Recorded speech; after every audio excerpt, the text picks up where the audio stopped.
wabarakatuh. Waalaikumsalam warahmatullahi wabarakatuh.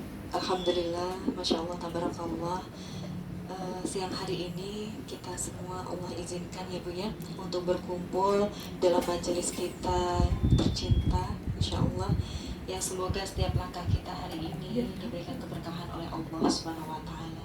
Sebelumnya saya haturkan jazakumullah khairan katsiran kepada Ustazah Susiana dan juga kepada Ustazah Ito, kepada Ustazah Titin, dan kepada Ustazah Ustazah Wiwi atas waktu yang diberikan, dan semoga kita semua yang hadir hari ini Allah berikan keberkahan, Allah senantiasa berikan kesehatan, Allah lindungi setiap langkah kita, juga semua orang-orang yang kita cintai. Bismillahirrahmanirrahim. Mohon izin. Bismillahirrahmanirrahim. Innal hamdalillah na'maduhu wa nasta'inu wa nastaghfiruh wa na'udzu billahi min shururi anfusina wa min sayyiati a'malina may yahdihillahu fala mudilla lahu wa may yudlil fala hadiya lahu. Asyhadu an la ilaha illallah wa asyhadu anna Muhammadan abduhu wa rasuluh. Amma ba'du. Qala Allah fil Qur'anil Karim, a'udzu billahi minasyaitonir rajim. Bismillahirrahmanirrahim. Wasari'u ila maghfiratin min rabbikum wa jannatin 'arduhas samawati wal ardh. Bismillahirrahmanirrahim. Mohon izin bunda-bunda, sahabat salihah semua, untuk pertemuan kali ini insya Allah kita sama-sama belajar ya Bu ya. Artinya yang di sini yang sedang menyampaikan tidak lebih baik dari yang mendengarkan. Artinya kita semua sama-sama belajar, kita sama-sama thalabul ilmi. Tujuan kita adalah satu, yaitu cintanya Allah Subhanahu wa Ta'ala. Tujuan kita adalah satu, yaitu saling menguatkan dalam cinta kasih, yang semoga kelak di yaumil akhir kita bisa saling menolong, kita bisa saling mensafaati satu sama lain. Dan kehadiran kita hari ini semoga bisa menjadi saksi kelak di yaumil hisab, di yaumil akhir, bahwa kita pernah dalam satu waktu dan dimensi ini kita pernah melingkar bersama untuk mendekatkan diri kepada Allah Subhanahu wa Ta'ala. Mungkin hari ini hanya sedikit yang akan saya sampaikan. Mohon izin nanti jika waktunya sudah selesai, mohon izin diingatkan.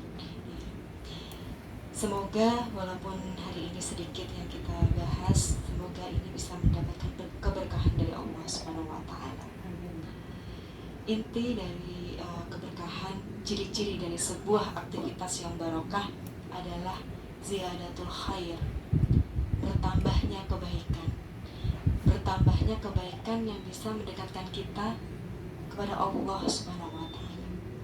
Aktivitas apapun, selama aktivitas itu mendekatkan kita kepada Allah Subhanahu wa Ta'ala, itu adalah aktivitas yang berkah.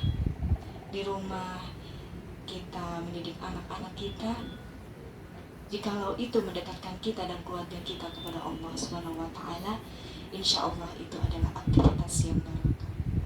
Pun aktivitas kita di luar rumah, apapun itu, selama itu meningkatkan ziyadatul khair, meningkatkan kebaikan dan kedekatan kita kepada Allah, insya Allah itu adalah aktivitas yang berkah.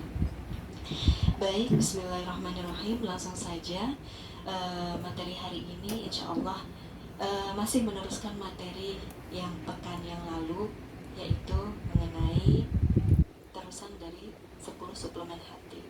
Dan 10 suplemen hati ini insya Allah akan mengantarkan kita kepada qalbun salim, yaitu hati yang tenang. Karena hati yang tenang, hati yang selamat ini insya Allah yang akan mengantarkan kita ke surganya Allah Subhanahu wa Ta'ala.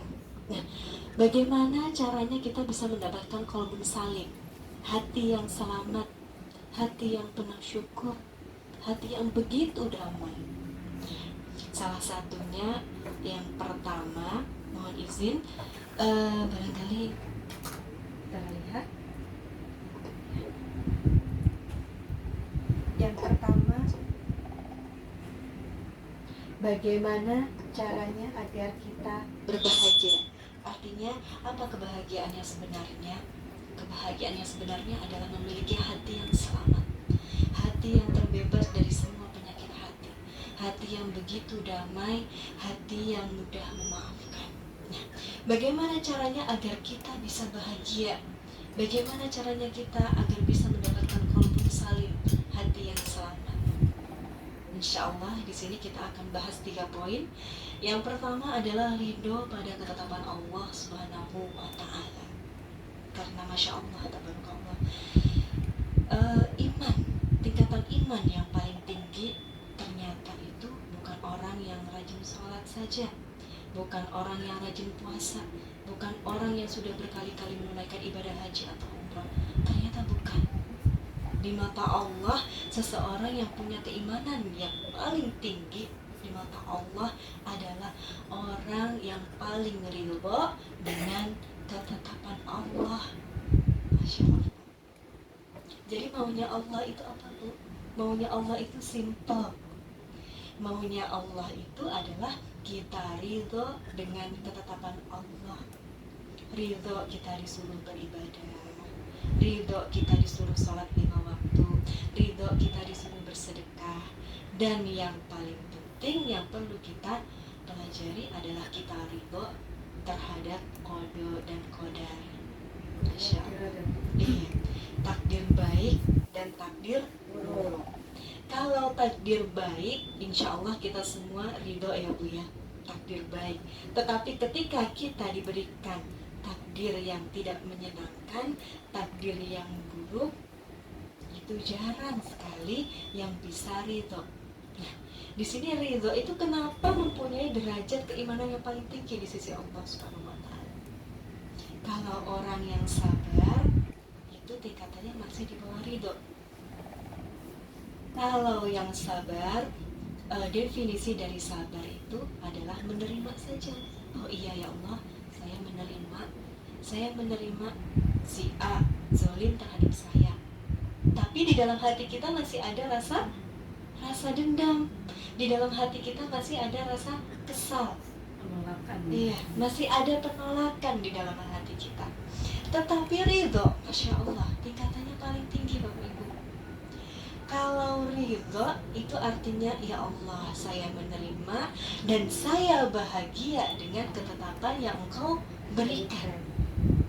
Kalau sabar, tingkatannya masih dalam menerima tapi sedih, menerima tapi masih sakit hati, ya Bu ya. Tapi ridho, Masya Allah, menerima dan bahagia dengan semua ketetapannya Allah Subhanahu wa Ta'ala. Misalkan Bu, suatu hari kita diberikan sakit yang luar biasa. Karena Masya Allah, Allah itu segala sesuatu itu ada dalam genggaman Allah. Saat berangkat kita bisa sehat walafiat, saat pulang Allah bisa dengan detikan jarinya saja membuat kita sakit luar biasa, bahkan membuat kita tidak bisa berjalan. Sangat mudah bagi Allah. Maunya Allah bagaimana Bu? Maunya Allah sedang uji kita. Kita bisa ridho enggak dikasih sakit, kita bisa sabar dikasih sakit, insya Allah. Tapi apakah hati kita bahagia? Ketika diberikan sakit, apakah kita masih menggerutu, ya Allah kenapa harus saya? Karena kodratnya manusia itu, jika ada sesuatu yang tidak disukainya, akan sampai pada satu titik yang manusia itu ingin mengubah titik itu menjadi sebuah tanda tanya. Why? Kenapa harus saya, ya Allah? Yaitu selalu kebanyakan dari kita di satu titik yang titik itu tidak sesuai dengan keinginan kita, kita pengen sekali merubah itu jadi tanda tanya. Why? Kenapa harus saya? Kenapa saya yang harus dikasih sakit ini, ya Allah? Saya salah apa? Seolah-olah ada penolakan dalam hati kita. Betul Bu? Betul. Itu sangat manusiawi sekali. Kenapa harus saya? Ya Allah, yang dikasih sakit seperti ini, saya salah apa? Selalu ada pertanyaan seperti itu. Ketika kita ridho, maka pertanyaan itu kita hapus, tanda tanyanya itu kita hapus. Kita rubah kata-kata itu, kita rubah why itu menjadi penerimaan. Ya Allah, alhamdulillah ala kulli hal. Alhamdulillah atas apapun yang sudah terjadi.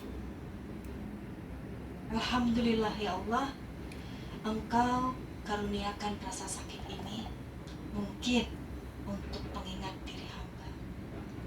Engkau hadirkan rasa sakit ini mungkin dengan tujuan agar hamba lebih lama bersujud kepada Engkau ya Allah. Engkau hadirkan rasa sakit ini untuk hamba bisa introspeksi diri. Barangkali kemarin hamba melakukan dosa yang hamba tidak sengaja. Kalau dosa-dosa besar, insya Allah kita semua menyadari ya Bu ya. Dosa-dosa besar itu kelihatan, seperti mencuri, menggibah, kemudian dosa-dosa besar yang lain insya Allah terlihat. Tetapi dosa kecil, dosa yang terselip dalam relung hati kita, itu yang sering kita tidak sadari. Dosa mata kita ketika melihat seseorang yang berjalan terlintas di depan kita, mungkin auratnya terbuka, mungkin perilakunya tidak sesuai dengan syariah, mungkin kita menonton televisi, di televisi begitu banyak tayangan yang Masya Allah menampilkan begitu banyak perilaku-perilaku yang tidak sesuai dengan syar'i, tidak sesuai dengan keinginan kita, pandangan kita. Ada sedikit terselip dalam relung hati kita, begitu amat ya, masih mending saya baru belajar ngaji, paling nggak saya nggak seperti itu. Nah, itu barangkali kita pernah terlintas di pikiran kita seperti itu. Masya Allah, Allah mengingatkan tidak boleh merasa lebih baik dari orang lain. Karena Allah paling benci seseorang yang di dalam hatinya itu ada terselip rasa sombong, ada terselip rasa ana khairu minkum. Masya Allah. Bisa jadi mungkin kita punya dosa sama suami, ada sesuatu di perilaku kita yang membuat suami tidak ridho, ada perkataan kita yang membuat suami tidak ridho, dosa kita kepada anak barangkali. Seringkali kita jarang bisa menyakiti orang di luar, tetapi kita sering menyakiti orang-orang yang kita cintai di dalam rumah kita, di dalam keluarga kita. Karena apa? Karena setiap hari kita selalu berinteraksi dengan orang yang kita cintai ini. Kalau dengan orang lain mungkin kita bertemunya sepekan sekali ya Bu ya, mungkin kita bertemunya 2 minggu sekali. Insya Allah peluang untuk kita menyakiti orang lain itu kecil. Ada rasa sungkan, ada rasa tidak enak hati, selalu seperti itu. Tetapi ketika kita berhadapan dengan orang yang kita cintai, dengan anak, dengan suami, itu Masya Allah, terkadang saking nyamannya kita dengan pasangan, kita selalu ceplas-ceplos. Lisan kita kadang tidak terjaga dengan suami. Kadang nih Bu, suami nanya, mungkin ada sesuatu yang kita tidak senang di perlakuan suami. Mungkin suami pulang kerja kok rebahan aja, sementara anak menangis, bisa jadi kita ada kesal, kemudian raut wajah kita menjadi masam. Karena ternyata raut wajah masam itu adalah sebuah dosa. Raut wajah masam kita terhadap suami Allah catat sebagai dosa. Raut wajah masam kita terhadap orang tua, apalagi ibu, Allah catat sebagai dosa. Masya Allah. Dosa-dosa kecil ini yang sering kita tidak sadari. Masya Allah. Ketika misalkan kita ditanya sama suami, "Mama kenapa? Kok cemberut saja?" "Tidak apa-apa." Sering seperti itu ya Bu ya. Kita memendam rasa kesal, itu juga adalah sebuah dosa. Masya Allah. Jadi bisa jadi kita Allah hadirkan kesulitan-kesulitan itu, Allah hadirkan rasa sakit itu, Allah hadirkan cobaan-cobaan itu untuk mencuci bersih dosa-dosa kita yang sering tidak kita sadari. Masya Allah. Maka dari itu, sahabat-sahabatku yang saya cintai Allah Subhanahu wa Ta'ala, kita sama-sama belajar ya Bu ya. Ini adalah self reminder untuk diri saya pribadi pada khususnya, dan untuk kita pada umumnya, kita semua pada umumnya. Karena tujuan kita adalah cintanya Allah Subhanahu wa Ta'ala. Kalau kita ingin Allah cinta, maka kita harus membuat ridho orang-orang yang Allah cintai, orang-orang yang Allah takdirkan menjadi kunci-kunci surga kita. Siapa saja Bu? Kedua orang tua kita, ibu bapak kita, kunci surga yang paling tengah. Terkadang kita misalkan, iya mertua, Masya Allah, orang tua, mertua yang sudah dari suami kita dalam kandungan, diberikan kasih sayang, dididik, disekolahkan, diantarkan sampai sukses. Ketika sudah sukses, kita ambil, dikasih kepada kita Bu. Masya Allah, luar biasa pengorbanannya mertua kita, orang tua kita. Masya Allah, yang kita dari semenjak kita dalam kandungan sampai kita sampai sekarang pun, ketika kita dalam kondisi terpuruk, ketika kita dalam kondisi susah, orang tua akan selalu tetap ada untuk kita. Pun begitu kalau suami adalah teman yang paling setia Bu. Di saat kita sakit, yang merawat siapa Bu? Suami. Yang ada di rumah kita bisa jadi anak, bisa jadi menantu, dan anggota keluarga lain yang ada di dalam rumah kita. Masya Allah. Nah, itu tadi sedikit kita bermuhasabah ya Bu ya. Dan selanjutnya, agar kita berbahagia, yang selanjutnya adalah manajemen stres. Manajemen stres ini adalah sebuah pembahasan yang panjang sebenarnya Bu. Insya Allah kita akan bahas di lain kesempatan. Insya Allah jika ada rezeki, kesehatan, panjang umur, dan waktu, insya Allah kita akan bahas di waktu yang khusus. Mohon izin kita skip saja. Dan yang ketiga adalah terapi memaafkan. Ini yang paling sulit ya Bu ya. Memaafkan. Memaafkan artinya bagaimana Bu? Memaafkan adalah satu kondisi pada saat orang lain berbuat sesuatu yang tidak sesuai dengan apa yang kita inginkan, kita ridho, kita ikhlaskan, kita berbeda Bu. Kalau memaafkan itu bukan berarti kita melupakan, tapi mujahadah kita untuk melupakan itu Allah tulis sebagai sebuah amal yang soleh. Masya Allah. Jika kita berusaha untuk bisa melupakan itu, Masya Allah, itu adalah sebuah pahala yang luar biasa Bu. Karena seseorang bisa dijamin masuk surga jika di dalam hatinya itu tidak ada rasa dendam, tidak menendam, memaafkan, bahkan bisa melupakan ya Bu ya. Betul sekali. Nah, di sini memaafkan adalah waktu untuk kita memperbaiki diri kita. Sebenarnya memaafkan ini adalah hubungannya dengan diri kita, dengan hati kita.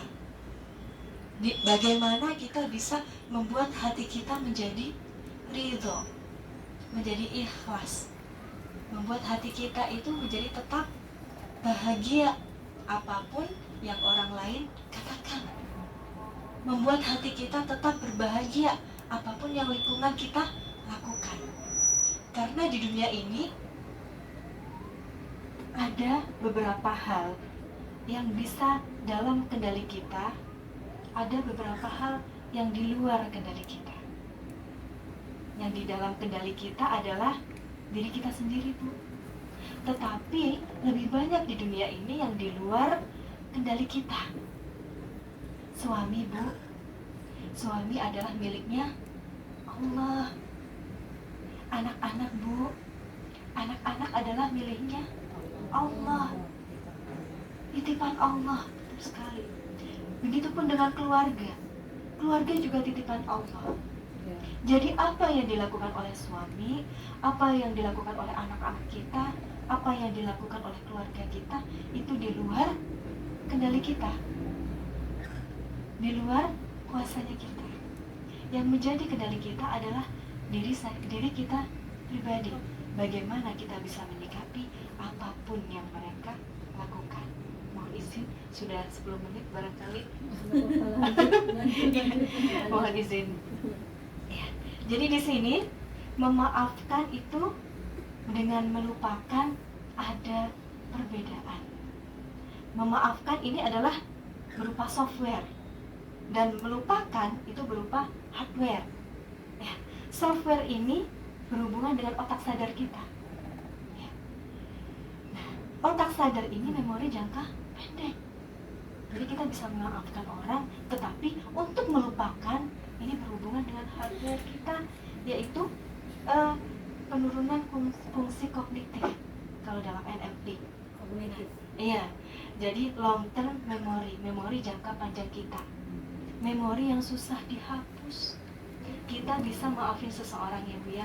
Misalkan ada yang zalim kepada kita, kita maafkan. Saya maafkan si fulan sudah zalim kepada saya. Tapi untuk melupakan itu sulit. Semakin kita berusaha melupakan, kita semakin berperang dengan hardware kita semakin berperang dengan otak bawah sadar kita, dengan subconscious mind kita, dan itu akan membuat kita semakin sakit. Semakin kita ingin melupakan, semakin ingat. Betul nggak Bu?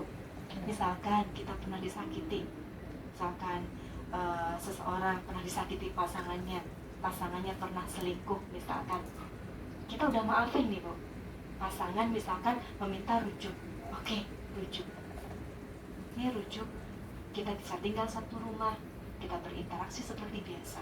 Tapi untuk melupakan itu Masya Allah, semakin kita pengen melupakan akan semakin tersiksa. Semakin kita pengen melupakan, kita akan semakin menderita. Why? Why? Kenapa tuh? Iya. Jadi sebenarnya pembahasannya Iya. cukup panjang ya Bu ya. Masalahnya kenapa? Baik. Karena ini tadi berhubungan dengan memori jangka panjang. Untuk menghapus memori jangka panjang itu sulit sekali.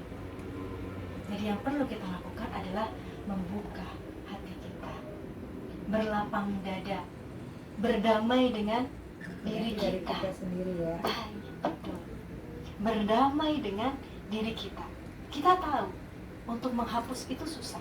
Ya sudah, kita tidak melupakan, tetapi kita membuat diri kita menjadi bahagia. Dengan apa?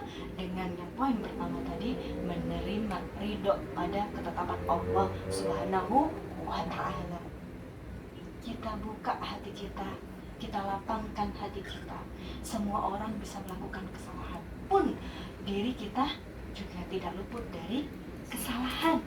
Nah ini, luka batin itu berawal dari pikiran kita, asumsi kita terhadap sesuatu. Nah, untuk mengobati luka batin itu, berarti yang kita rubah apa Bu? Karena kita tidak mungkin merubah kenyataan, kita tidak mungkin merubah masa lalu. Yang kita rubah adalah ini pikiran kita sendiri, mind kita sendiri. Yang kita obati adalah apa Bu? Adalah pikiran kita sendiri, betul, hati kita sendiri. Nah itu tadi, yang kita rubah adalah pikiran kita terhadap sesuatu problem itu tadi, sebab terhadap suatu masalah tadi. Misalnya case-nya, suami fulanah pernah berselingkuh. Bagaimana fulanah bisa sehat secara pikiran, bisa terhindar dari luka batin, bisa tetap mencintai suaminya, bisa tetap melakukan kewajiban-kewajiban sebagai istri dengan penuh sadar dan penuh bahagia. Yang diobati adalah pikiran kita, mindset kita, betul, subconscious mind kita. Nah itu. Baik.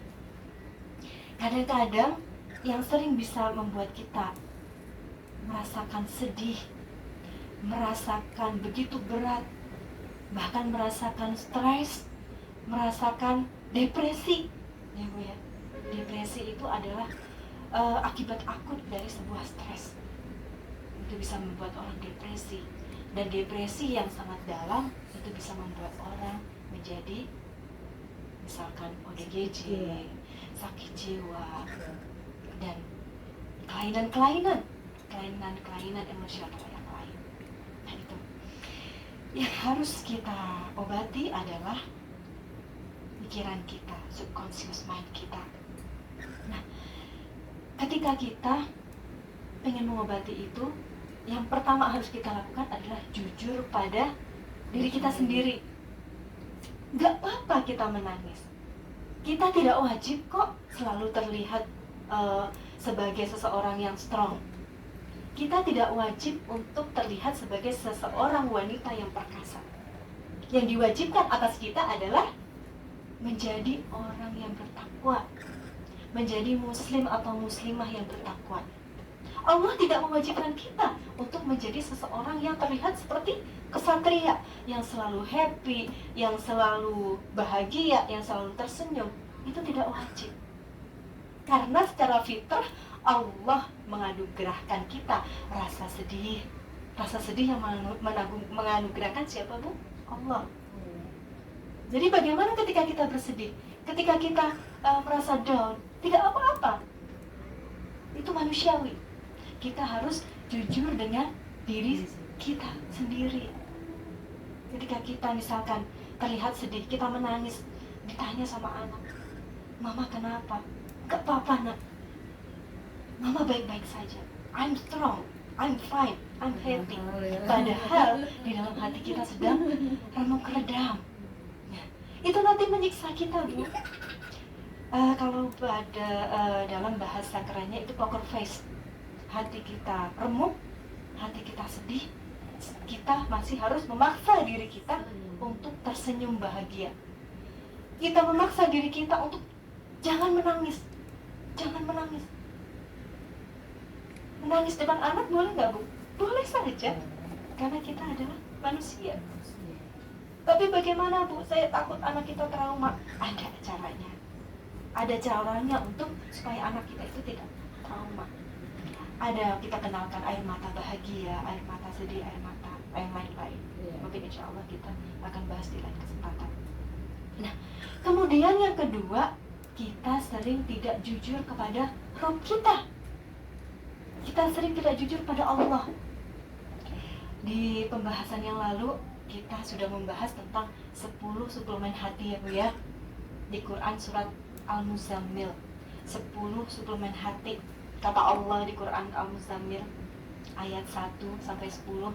Yang pertama yang Allah perintahkan kepada kita, hai orang-orang yang berselimut, bangun malamlah, sholatlah menghadap kepadaku, sholatlah, adukan seluruh urusan duniamu kepadaku, kata Allah. Allah pengen kita berkholat. Salah satunya ya Bu ya, Allah menyuruh kita untuk bangun malam, kita berdoa kepada Allah, kita curhatkan semua beban hidup kita, hal-hal yang membuat kita merasa depresi, hal-hal yang membuat kita merasa stres, hal-hal yang membuat kita merasa sedih, curahkan semuanya kepada Allah Subhanahu wa Ta'ala. Jadi yang kedua Bu, kita tidak boleh nggak jujur sama Allah. Kita nggak boleh sok kuat sama Allah, karena Allah itu maha tahu keadaan kita. Kalau di depan Allah kita merendah serendah-rendahnya. Saat kita merasa lelah, saat kita merasa capek, gak apa-apa, kita adukan kepada Allah. Ya Allah, saya capek. Ya Allah, saya sedang capek. Ya Allah, saya sedih. Ya Allah, saya sedang sedih karena si fulan. Saya sedang sedih karena fulana. Tolong ganti rasa sedih ini ya Allah dengan perasaan bahagia. Ya Bu ya, tolong ganti rasa sedih hamba ini ya Allah dengan perasaan bahagia. Tolong ganti kesedihan hamba ini ya Allah dengan perasaan bisa mengasihi orang yang berbuat zalim kepada hamba. Nah itu. Jadi yang pertama kita ngaku sama Allah kalau kita lagi sedih, kita ngaku sama Allah kalau kita lagi down. Yang kedua, kita minta Allah ganti rasa sedih ini dengan bahagia. Kita minta bahagia ya Bu ya. Jangan sumpahin ya. Jangan disumpahin. Iya, karena doa yang baik itu kembali kepada diri kita sendiri. Begitupun doa yang buruk. Jadi lebih baik kita doakan yang baik-baik saja. Kita buka hati kita lapangkan, kita terima, kita bahagia. Ya. Iya, kita banyak beristighfar, Masya Allah. Nah, tadi kita minta sama Allah untuk bahagia ya Bu ya. Nah, kenapa kita mintanya bahagia Bu? Bukan minta sabar. Kalau kita minta, ya Allah jadikanlah saya orang yang sabar, nanti Allah akan kasih masalah. Karena orang bisa mendapatkan predikat sabar ketika dia bisa sabar menerima masalah. Jadi doa kita ganti ya Bu ya. Afirmasi kita ganti. Ya Allah, tolong berilah hamba hati yang bahagia. Yang dengan hati yang bahagia ini, hamba bisa menjadi rahmat. Hamba bisa menjadi rahmat untuk suami, untuk anak-anak. Hamba bisa memberikan cinta untuk suami, untuk anak-anak, dan untuk orang-orang di sekitar hamba. Kita ngaku sama Allah Subhanahu wa Ta'ala. Itu mungkin itu saja ya Bu ya, sedikit mohon izin, mohon maaf sekali mungkin agak kelebihan waktu. Sebenarnya di sini ada ayat yang ingin kita bahas tentang memaafkan tadi Bu, tapi insya Allah semoga kita diberikan kesehatan. Jika ada lain kesempatan kita akan bahas ayat ini. Ayat ini ada di Quran Surat An-Nur ayat 22. Mungkin kita nanti bisa baca-baca bersama ketika kita lagi kesel sama orang ya Bu ya. Kita lagi kesel ya. Lanjut aja Bu. masih ada waktu. Oh iya, mohon izin kita tadabur ayat, satu ayat saja yang semoga ini bisa menjadi afirmasi positif untuk kita ya Bu ya. Selalu menjadi pengingat kita, self reminder untuk kita ketika kita merasa kesal dengan ketetapan Allah, ketika kita punya tanda tanya why yang besar dalam benak kita kembali lagi kepada Allah. Allah yang memberikan sesuatu, Allah yang menciptakan sesuatu, dan sesuatu itu pasti baik untuk diri kita. Bismillah, mohon izin kita buka Al-Quran Surat An-Nur ya Bu ya. Al-Quran Surat An-Nur ayat 22, itu di halaman 352 di juz 24 ya, di tengah baris ke 1, 2, 3, 4, 5, 6, 7 di baris Ayat 22 ya? Iya, ayat 22 di baris 1, 2, 3, 4 sampai baris 7. Quran Surat An-Nur Tadi aku jamu Al-Muzammil ayat 1 sampai 10. Ayat 1 sampai 10. Iya? Iya, betul. Biar hati kita tetap sehat, biar hati kita bisa tetap bahagia. Nah, itu di Quran Surat Al-Muzammil ayat 1 sampai 10, plus Allah kasih bonus itu di hadis Arba'in Nawawi. Mungkin kita nanti bisa install ya Bu ya. Alhamdulillah di App Store itu ada aplikasi hadis Arba'in Nawawi. Di situ ada 42 hadis Bu, ada 42 hadis beserta sarahnya, beserta penjelasannya, beserta tafsirnya.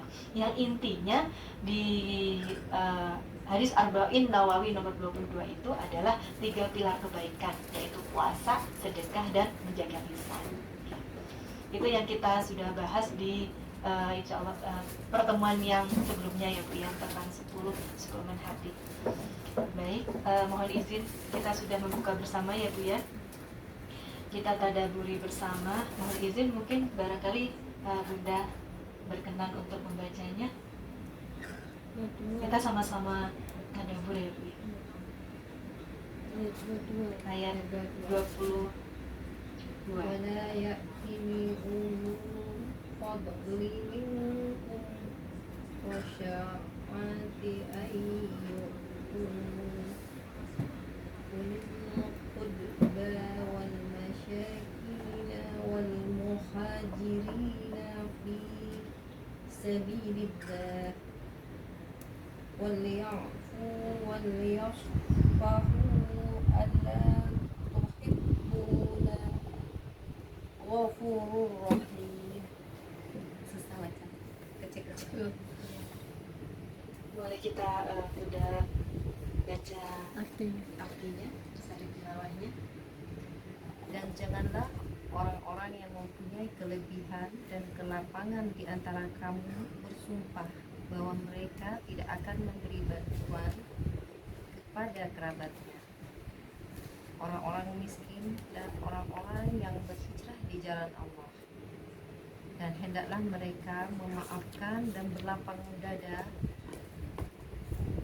Apakah kamu tidak suka bahwa Allah mengampunimu dan Allah Maha Pengampun Maha Penyayang? Baik, alhamdulillah. Jazakumullah khairan katsiran kepada Ustazah Wiwi. Masya Allah, Bu. Asbabun nuzul dari ayat ini, Quran surat An-Nur ayat 22 adalah kisah dari Abu Bakar radhiyallahu anhu. Beliau punya seorang putri yang pada suatu hari putri beliau ini difitnah, dizolimi oleh seseorang, oleh Arab Badui. Kezoliman yang luar biasa. Itu sampai membuat Abu Bakar itu merasa begitu sakit hati, begitu dendam, sampai Abu Bakar mengatakan seperti ini. Abu Bakar bersumpah, saya tidak akan membantu fulan ketika fulan mendapatkan musibah. Istilah kita mah dendam kesumat ya, Bu ya. Iya. Jadi asbabun nuzul dari ayat ini adalah kisahnya Umar yang putri beliau itu dizolimi oleh seorang anak Badui. Kemudian Allah menurunkan ayat ini. Wala ya'tali ulul fadli minkum was-sa'ati ay yu'tu ulil qurba wal masakin wal muhajirin fi sabilillah wal ya'fu wal yasfahu ala tuhibbuna ay yaghfirallahu lakum wallahu ghafurur rahim. Kata Allah, dan janganlah orang yang mempunyai kelebihan dan kelapangan di antara kamu bersumpah bahwa mereka tidak akan memberi bantuan kepada kerabatnya, orang-orang miskin dan orang-orang yang berhijrah di jalan Allah, dan hendaklah mereka memaafkan dan berlapang dada. Apakah kamu tidak suka bahwa Allah mengampunimu? Dan Allah Maha Pengampun lagi Maha Penyayang. Jadi perintah Allah untuk memaafkan ini, Masya Allah, Allah tulis indah, Bu. Kata Allah, kenapa engkau harus menjadi seseorang yang pendendam? Kenapa engkau mendendami saudaramu? Kenapa engkau nggak mau menolong saudaramu? Sedangkan aku, kata Allah, aku Maha Pengampun. Sebesar apapun manusia berbuat dosa, sebanyak apapun, bahkan sebanyak buih di lautan pun, ketika manusia itu bertaubat, maka Allah akan terima taubatnya. Sejahat-jahatnya manusia, Bu, Fir'aun pun yang mengaku sebagai Tuhan, yang sudah jelas menentang Allah, gak mau beriman sampai akhir hayat, masih kasih Allah kasih nafas, Allah kasih rizki, Allah kasih kesehatan. Allah tunggu nih, Allah tunggu taubatnya. Dan kalau kita baca sirah nabawiyah ya, Bu ya, tentang Nabi Musa, tentang Fir'aun, nah ini secara terperinci. Allah itu tuh sampai detik Fir'aun mau meninggal, Fir'aun itu mau mati tenggelam di dasar laut, Allah itu masih menunggu-nunggu taubatnya. Kata Allah, jikalau dia mengucapkan kalimat asyhadu an la ilaha illallah wa asyhadu anna Muhammadar Rasulullah. Kalau zaman dulu kan masih asyhadu an la ilaha illallah saja ya, Bu ya. Jikalau dia mau mengucapkan tauhid, dia mau mengakui kalau dia itu salah, dia itu zalim, dia itu mau mengakui Allah sebagai Rabbnya, Allah sebagai Tuhannya, maka Allah akan kasih kesempatan dia mencicipi indahnya surga. Masih ditunggu, Bu, orang sezalim Fir'aun. Kalau kita manusia, Bu, zolimnya kita kayaknya nggak zolim-zolim amat ya Bu ya. Iya. Kayaknya kita nggak akan nyakitin orang dengan sengaja, kecuali kadang-kadang kalau kita lisan kita terpeleset, mungkin tatapan kata kita terpeleset, kadang-kadang kita masih kepleset sama maksiat. Tapi insya Allah saya yakin kita semua sahabat-sahabat di sini, kita semua insya Allah tidak pernah dengan sengaja untuk menzalimi orang lain. Nah, gitu. Orang sezalim Fir'aun, Allah masih tunggu taubatnya. Nah, kemudian yang membuat Fir'aun itu meninggal adalah apa? Adalah malaikat Jibril tidak rela orang sezalim Fir'aun itu diampuni oleh Allah. Akhirnya dibekap dengan pasir ke mulutnya. Akhirnya mulutnya, kalau kata orang Jawa mah, keselelek ya Bu ya, keselelek pasir, keselelek pasir hingga dia nggak bisa mengucapkan kata la ilaha illallah. Akhirnya Fir'aun meninggal dalam keadaan kufur. Na'udzubillah. Begitu mulianya Allah. Allah akan ampuni seseorang sezolim apapun. Nah, Allah langsung membuat kita tersadar. Allah menurunkan ayat ini, Allah turunkan sebagai pelajaran. Kata Allah, apakah engkau tidak suka bahwa aku mengampunimu? Kenapa engkau nggak mau mengampuni saudaramu? Apa kamu nggak mau aku mengampunimu? Kata Allah. Allahul Ghafurur Rahim. Allah Maha Pengampun. Jadi seseorang yang sangat dicintai Allah, yang paling dicintai Allah adalah hatinya itu bersih dari rasa dendam. Dan bahayanya rasa dendam ini, Masya Allah, seseorang yang masih punya rasa dendam dalam hatinya, maka dalam sebuah hadis dikatakan, insya Allah hadis ini adalah sahih, Allah tidak akan mengangkat satu jengkal pun pahalanya dari atas kepalanya selama orang ini masih punya rasa dendam. Jadi pahala-pahala sholatnya, pahala puasanya, pahala ibadahnya yang lain itu masih tertahan Bu, masih tertahan, nggak bisa angkat ke langit, nggak bisa sampai ke Allah sebelum kita menghapus rasa dendam itu. Masya Allah, luar biasa ya Bu. Rasa dendam bisa membuat pahala kita itu nggak nyampe-nyampe ke Allah. Bagaimana pahala kita agar bisa nyampe ke Allah? Hapus Bu dendamnya. Kalau untuk melupakan itu susah ya Bu ya. Itu sudah berhubungan dengan hardware, sudah berhubungan dengan long term memory. Susah. Karena kita tahu susah, kita nggak usah menyiksa diri kita sendiri untuk lupa. Yang bisa kita lakukan adalah kita maafkan, kemudian kita hilangkan rasa dendam. Kalau memaafkan susah, bukan berarti melupakan ya Bu ya. Orang yang memaafkan terkadang sulit untuk melupakan, tetapi kita maafkan dan kita buang rasa dendam itu. Kita buang rasa dendam itu. Kita buang rasa benci kita kepada saudara kita. Nah, aspek memaafkan itu ada 3 ya Bu ya. Yang pertama adalah kita tidak ada lagi keinginan untuk membalas dendam. Kalau kita bilang, ya Allah, saya teh sudah memaafkan si fulan. Kita misalkan bicara sama teman kita, ya saya sudah memaafkan si fulan, tapi orang yang zolimah insya Allah nanti Allah yang balas. Nah, kita sering bilang begitu ya Bu ya, nanti insya Allah juga Allah yang balas. Kalau kita masih ada di dalam hati kita keinginan kita bilang, ya nanti juga Allah yang balas, artinya kita belum benar-benar ridho.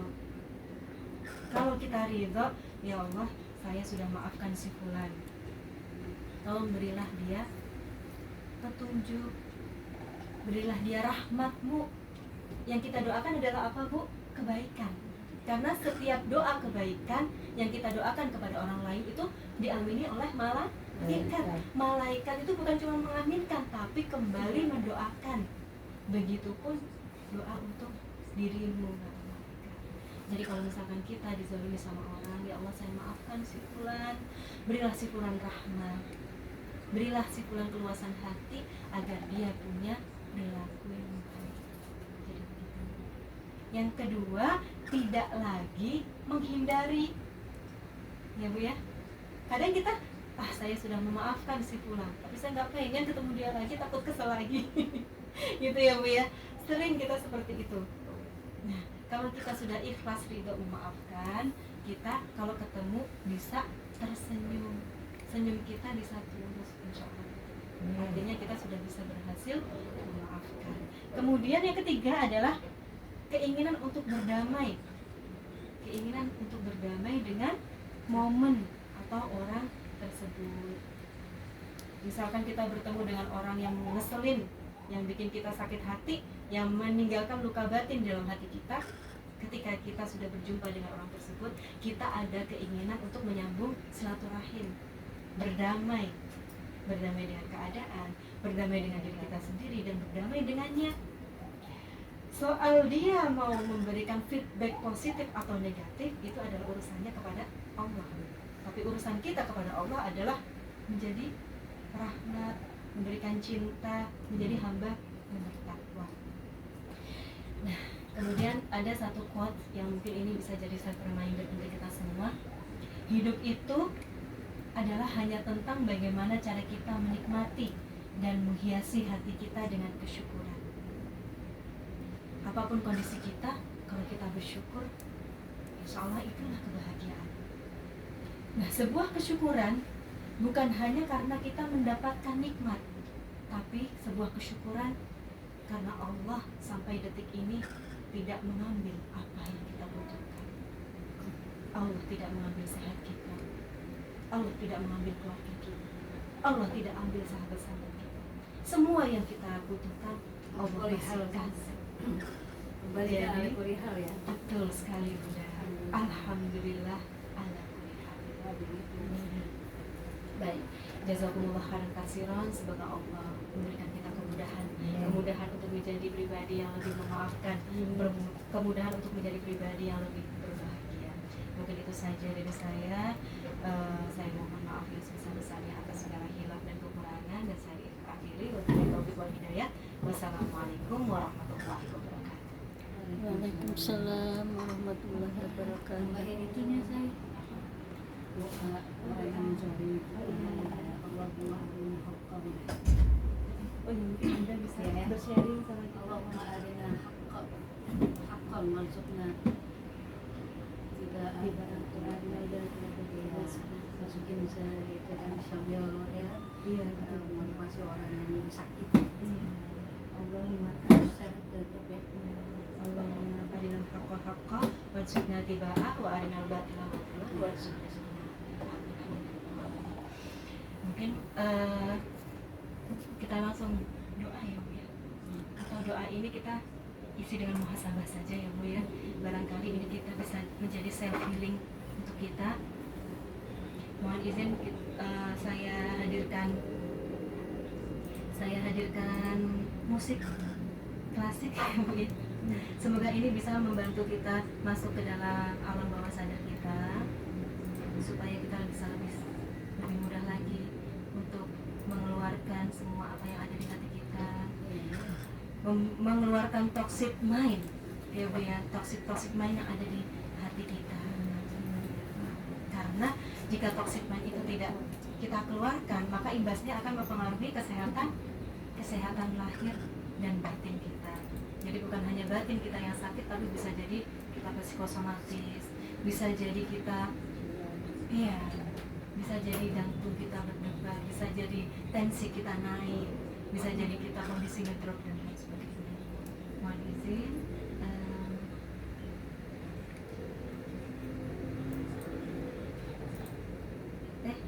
Mohon maaf.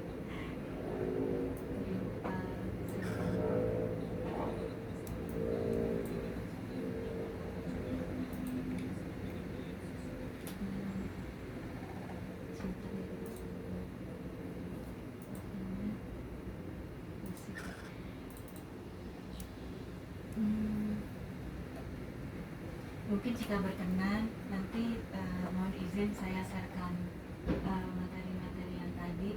Barangkali nanti misalkan bunda-bunda mau mengisi kajian, atau mungkin bisa disampaikan ke jamaah yang lain, Bu Ustazah Wiwi, Bu Ustazah Susti, Bu Ustazah. Mohon maaf sekali lagi.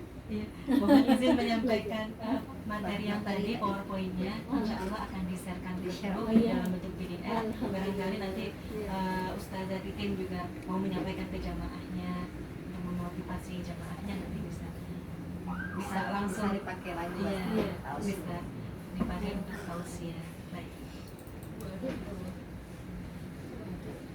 Kemarin tuh kalau saya kayak gini ya, misalnya kadang-kadang kita nggak misalnya ada ya namanya orang itu kan banyak aneh-aneh kadang-kadang biasa tindakannya itu kan gimana? Kalau saya suka gitu, ya Allah,